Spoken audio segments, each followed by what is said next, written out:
Get ready for dictation, please. 5 seconds. Start.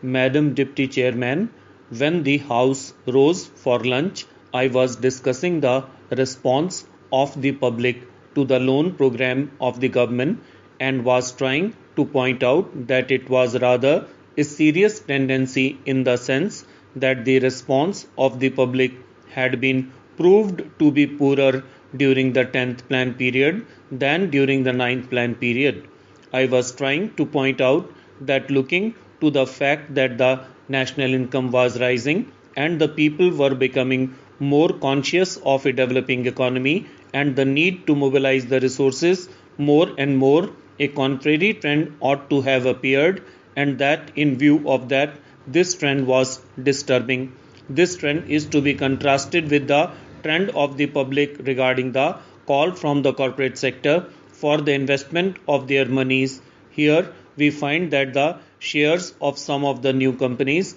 and of the old companies that are issuing new shares are oversubscribed at times to the extent of 15 times the capital that has been asked for by the companies. So here are two pictures, one the picture of the government asking the public to subscribe to the public loans and the other the picture of the response of the public to the corporate sector demanding investments from the public. While on the one hand there is an enthusiastic response to the demand from the corporate sector, on the other there is a very poor response as far as the loan program of the government is concerned. This is a matter of some concern, and I feel that the government should pay more attention than just exhorting the people to save more and to hand over their savings to the government, as the Honorable Finance Minister has done more than once. If it would have been merely a question of rediverting the money that is coming from the corporate sector to the public exchequer in the form of loans, perhaps the matter would not have been so serious. Then it would have been just a question of reallocation of functions between the public sector and the private sector. But I feel that there is a large amount of money which is just changing to some lucrative channel, and that explains why the response to the demand from the corporate sector is 15 times. This shows that 14 times that particular capital is not required by that company, and if there had been some adequate step or measure whereby originally that money could have gone to the public exchequer, to that extent there would not have been any disappointment to the people who wanted shares but who did not get them, and disappointment to the public exchequer by not getting the response which it ought to have got.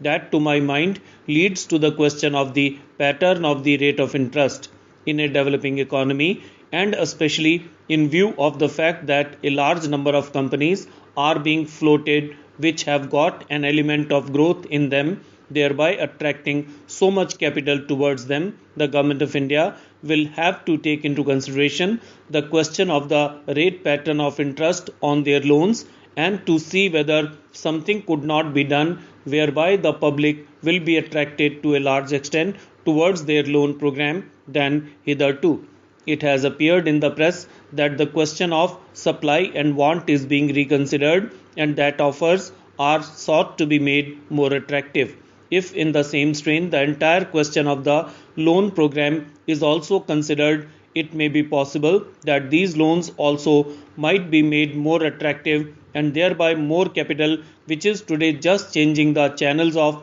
profitable employment, might be diverted to the public exchequer in the form of public loans. Then there is the question of the state government performing their part which has been assigned to them during the 11th plan period. In this connection, I would like to draw the attention of the Honorable House to a very important recommendation which has been made by the 11th Finance Commission, namely the appointment of a high power commission to go into the entire question of reallocation of financial resources between the central government and the state governments. They have argued the whole case in nearly 1.5 pages in order to show why it has now become necessary that a high power commission should be appointed to go into the important question. According to the Third Finance Commission, the allocation of resources between the center and the states was made at a time when planned economic development